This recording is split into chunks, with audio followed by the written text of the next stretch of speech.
Estudio de los circuitos eléctricos en régimen transitorio, parte 3. Temas a desarrollar. En esta clase veremos el capítulo 6, estudio de los circuitos eléctricos en régimen transitorio, y estudiaremos los circuitos de segundo orden. La bibliografía recomendada serán Fundamentos de circuitos eléctricos de Alexander Sadiku, capítulo 7 y 8, Circuitos eléctricos y magnéticos de Sobrevilla, capítulos 6 y 9, e Ingeniería de Energía Eléctrica, libro 1, Circuitos de Sobrevilla, capítulo 1.4. El contenido de este video está desarrollado en el archivo de red indicado en la filmina. Circuitos de segundo orden. En el capítulo anterior se trataron circuitos con un solo elemento de almacenamiento, un capacitor o un inductor. Estos circuitos son de primer orden porque las ecuaciones diferenciales que los describen son de primer orden. En este punto se analizarán circuitos que contienen dos elementos de almacenamiento. A estos circuitos se los conoce como circuitos de segundo orden porque sus respuestas se describen con ecuaciones diferenciales que contienen segundas derivadas. Un circuito de segundo orden se caracteriza por una ecuación diferencial de segundo orden, costas de resistores y el equivalente de dos elementos de almacenamiento de energía.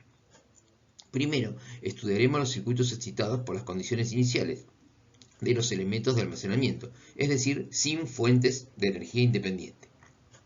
Luego, se tratarán los circuitos excitados por fuentes independientes. Estos circuitos darán tanto la respuesta transitoria como la respuesta en estado estable. Se analizarán fuentes independientes de corriente continua y de corriente alterna. Determinación de las condiciones iniciales y finales. El principal problema que se presenta en el estudio de los circuitos de segundo orden es la determinación de las condiciones iniciales y finales de las variables de los circuitos. Hay dos puntos clave que deben tener presente en la determinación de las condiciones iniciales.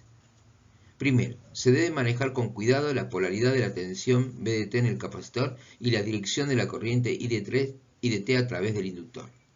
Segundo, tener presente que la tensión del capacitor siempre es continua, de modo que V en 0 más es igual a V en 0 menos, y la corriente en el inductor siempre es continua, de modo que I en 0 más es igual a I en 0 menos. Para determinar las condiciones iniciales, primero hay que enfocarse en las variables que no pueden cambiar abruptamente, la tensión en el capacitor y la corriente en el inductor. Circuito RLC en serie sin fuente, también denominado circuito oscilante libre. Consideremos un circuito RLC de la figura. Este circuito se excita inicialmente por la energía almacenada en el capacitor y en el inductor. Tal energía está representada por la tensión en el capacitor V0 y con la polaridad indicada y la corriente en el inductor I0. Así, en t igual a 0 se cumple que V en 0 es igual a 1 sobre C integral entre menos infinito y 0 de I diferencial t es igual a V0. E I0 es igual a I0 mayúscula. Al aplicar la segunda ley de Kirchhoff al circuito, resulta R por I más L derivada de I con respecto al tiempo más 1 sobre C integral entre menos infinito y t de I diferencial t igual a 0. Para eliminar la integral se deriva con respecto a t y se reordenan los términos, y así se obtiene derivada segunda de I con respecto al tiempo dos veces más R sobre L por derivada de la corriente con respecto al tiempo más 1 sobre LC igual a 0. Resolver la ecuación diferencial de segundo orden requiere que haya dos condiciones iniciales, como el valor inicial de I y su primera derivada, o el valor inicial de alguna corriente IB. El valor inicial de I es I0. Se obtiene el valor inicial de la derivada de I de la ecuación de equilibrio de tensiones y de la ecuación de la tensión en el capacitor en t igual a 0, es decir, R por I en 0 más L derivada en 0 de t más V0 igual a 0, de donde la derivada en 0 de la corriente con respecto al tiempo es menos 1 sobre L R por I0 más V0.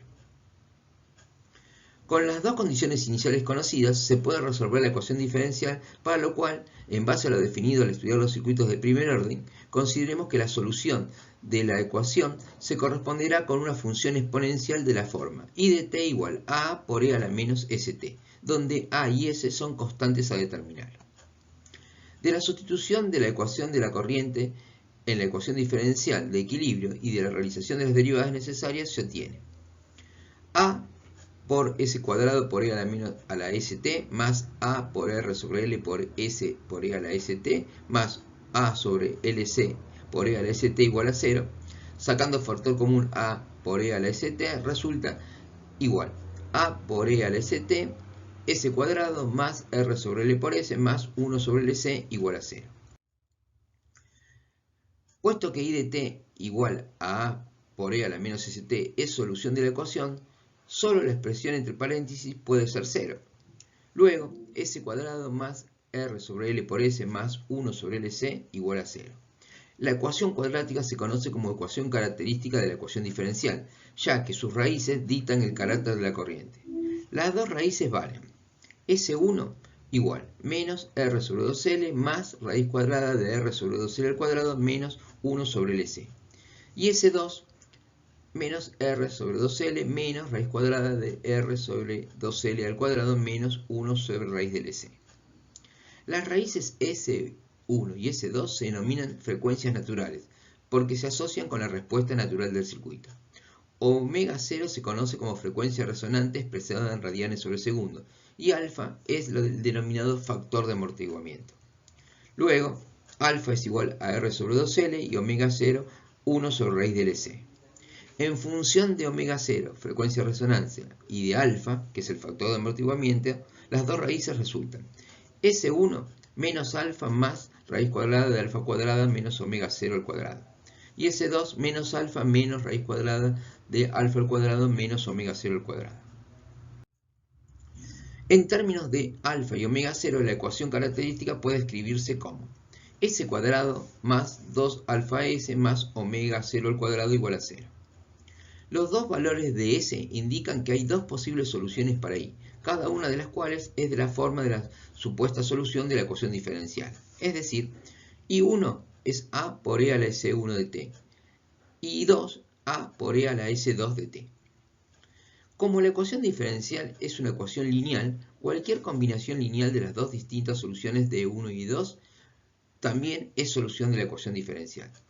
Una solución completa o total de la ecuación diferencial requerirá por lo tanto una combinación lineal de I1 y I2. Así, la respuesta natural del circuito RLC en serie es I total igual a 1 por E a la S1t más A2 por E a la S2t.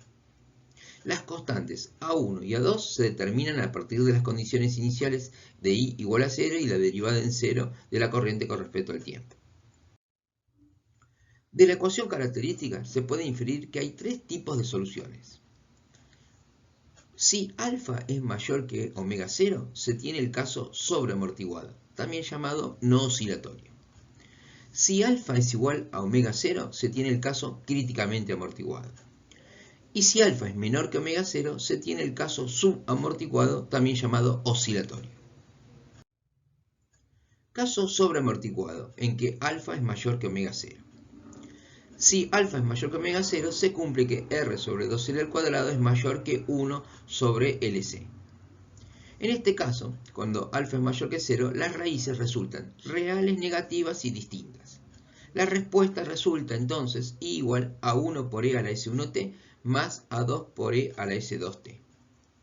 La figura que sigue ilustra una respuesta sobreamortiguada común. En la figura hemos representado la corriente en función del tiempo. Caso críticamente amortiguado, alfa igual a omega 0. Cuando alfa es igual a omega 0, entonces S1 es igual a S2 es igual a menos alfa, igual a menos R sobre 2L, resultando dos raíces reales negativas e iguales. En este caso, la ecuación de I de t da por resultado I de t igual a E a la alfa t por A1 más A2 por t, donde A1 y A2 son las constantes a determinar mediante el uso de las condiciones iniciales. Así, la respuesta del circuito críticamente amortiguado resulta la expresada en la figura. I de t en función de t tendrá esa forma de variación cuando alfa es igual a omega 0. Nota, esta última figura es una aproximación gráfica de I de t igual a t por E a la menos alfa t, la cual alcanza un valor máximo en E a la menos 1 sobre alfa, en t igual a 1 sobre alfa, una constante de tiempo, y después decrece hasta 0.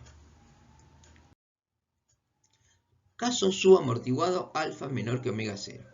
Para alfa menor que omega 0, lo que implica que R sobre 2L al cuadrado es menor que 1 sobre LC, las raíces resultan complejas conjugadas y pueden escribirse como S1 igual menos alfa más raíz cuadrada de menos omega 0 al cuadrado menos alfa, igual a menos alfa más j omega d.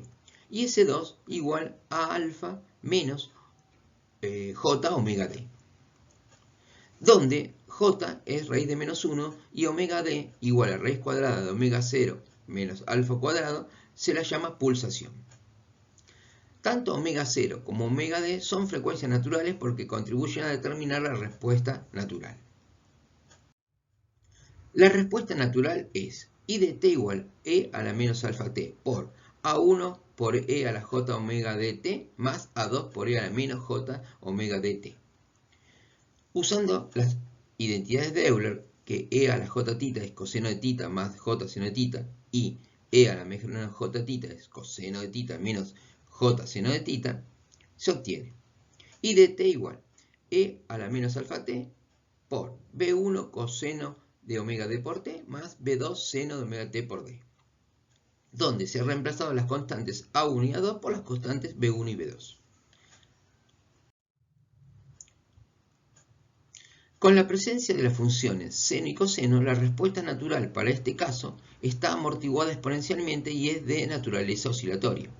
Tal respuesta tiene una constante de tiempo, 1 sobre alfa, y un periodo t igual a 2pi sobre omega d. En la figura que sigue se representa gráficamente la respuesta subamortiguada común. El circuito con resistencia, autoinducción y capacidad, RLC, alimentado por una fuente de corriente continua, CC.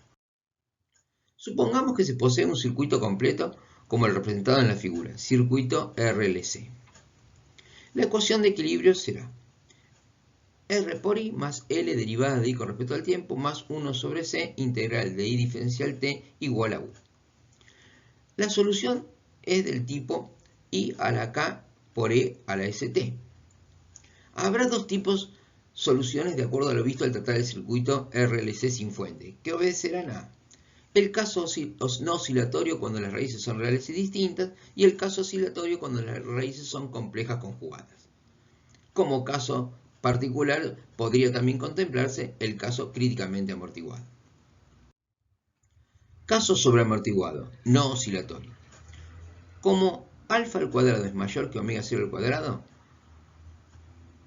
omega resulta un número real y la solución de la ecuación diferencial será del tipo I igual K1 por E a la S1t más K2 por E a la S2t, donde S1 es igual a menos alfa más raíz de alfa cuadrado menos omega 0 igual a menos alfa más omega d.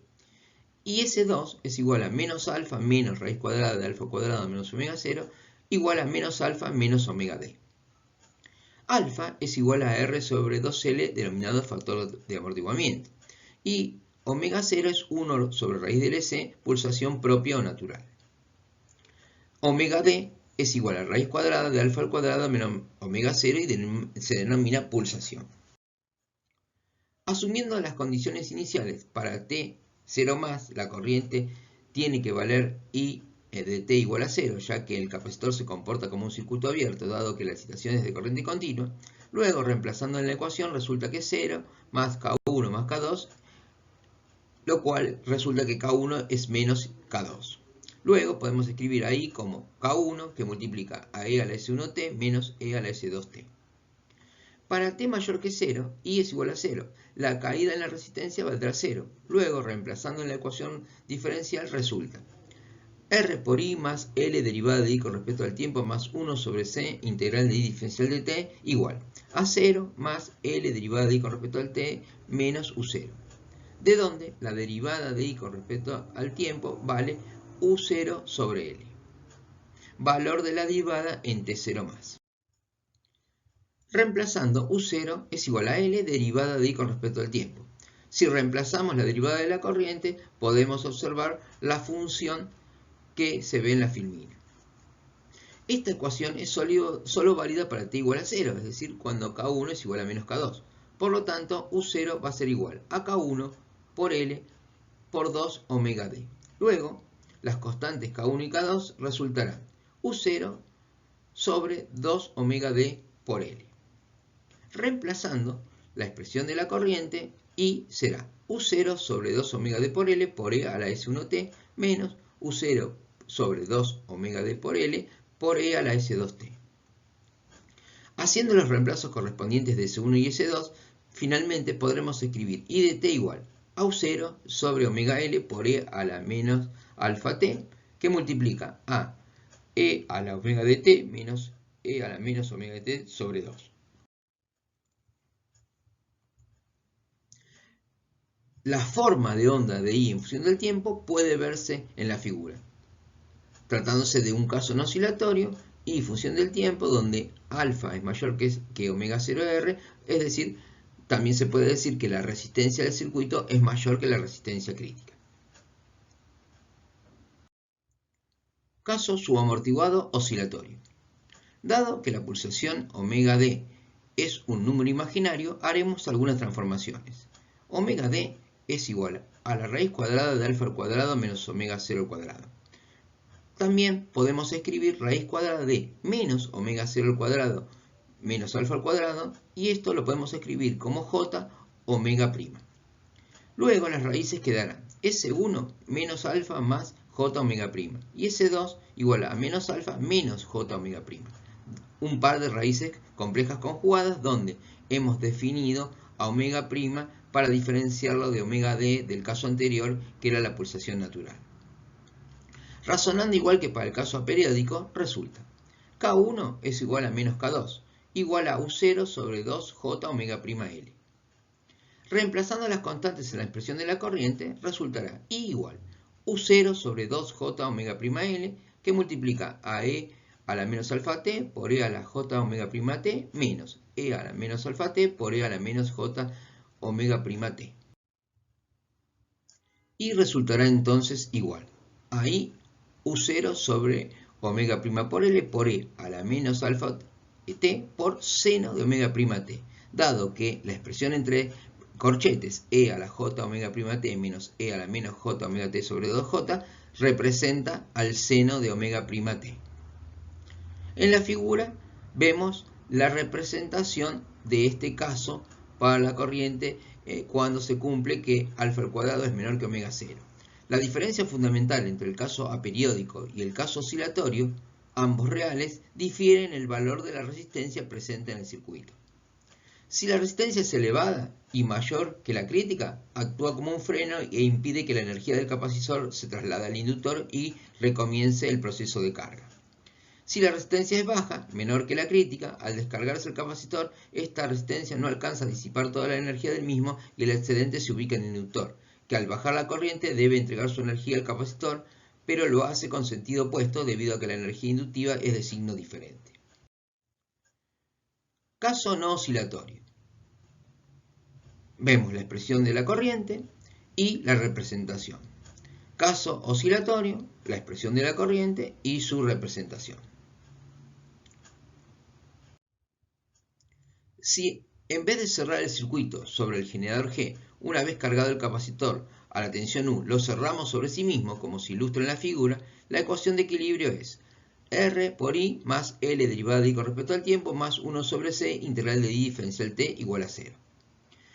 Con un desarrollo exactamente igual al visto al tratar el circuito oscilante libre, llegamos a las ecuaciones que siguen, en las cuales notamos un cambio de signo con respecto a las expresiones de la corriente I, porque el capacitor tiene una carga que origina corrientes en sentido relativo contrario al caso del cierre. Caso no oscilatorio, I es igual a 1 por E a la S1T más A2 por E a la S2T. Caso oscilatorio, I de t igual a E a la menos alfa t por B1 coseno de omega d por t más B2 seno de omega d por t. Estas soluciones se encuentran representadas en las figuras que siguen. En la figura vemos representado el caso oscilatorio y el caso no oscilatorio, donde la única diferencia es el sentido de la corriente, atento que ahora estamos tratando el caso de que la corriente se invierte su sentido al descargarse el capacitor sobre R y L. El circuito con resistencia, autoinducción y capacidad RLC alimentado por una fuente de corriente alterna, CA. La ecuación de equilibrio será R por I más L derivada de I con respecto al tiempo más 1 sobre C integral de I diferencial de t igual a un máximo seno de omega t más phi 0. La corriente en régimen permanente valdrá IP igual a un máximo sobre Z seno de omega t más phi 0 menos phi. La solución de la ecuación será I de t igual a un máximo sobre Z seno de omega t más phi 0 más phi más K1 por E a la S1t más K2 por E a la S2t. Habrá dos tipos de soluciones de acuerdo a lo visto al tratar el circuito RLC sin fuentes, que obedecerán a caso no oscilatorio cuando las raíces son reales y distintas y caso oscilatorio cuando las raíces son complejas conjugadas. Caso no oscilatorio cuando las raíces son reales y distintas.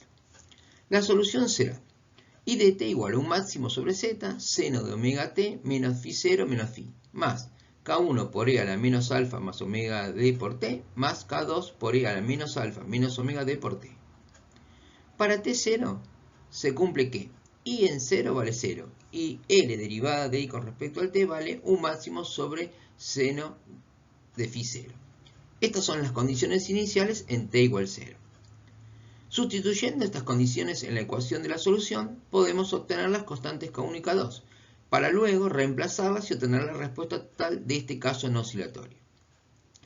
I de t será entonces la expresión que puede verse en la presentación. Habrá una parte de régimen permanente, un máximo z seno de omega t menos phi 0 más phi, y una parte transitoria que vale e a la alfa t que multiplica a k0 sobre omega d por l, seno hiperbólico de omega d por t, menos un máximo sobre z, seno de phi 0 menos phi, coseno hiperbólico de omega d por t.